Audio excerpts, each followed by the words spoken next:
Hello everyone, আরেকটা mini blog নিয়ে চলে এসেছি। তো সকাল সকাল তো আমি চলে যাচ্ছি, বাবুর যেহেতু পরীক্ষা সেই জন্য বাবুকে দিতে যাচ্ছি।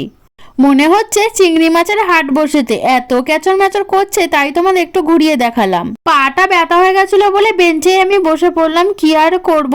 বসে বসে একটাই ফোন দিয়ে আটছিলাম যে আমার অনেক দিনের ইচ্ছা ছিল জানো তো, যে আমি স্কুল টিচার হব। ওই যে বলে সবাই তো সবকিছু চাইলেই পাওয়া যায় না, সবকিছু স্বপ্ন পূরণও হয় না। তাই একটুখানি ভিডিও করে দেখাচ্ছিলাম যে আমি যদি টিচার হতাম এরকমটাই করতাম। তারপরে এখানে মা খাইয়ে দিল, আমি একটা শ্যুটের জন্য বেরিয়ে গেলাম।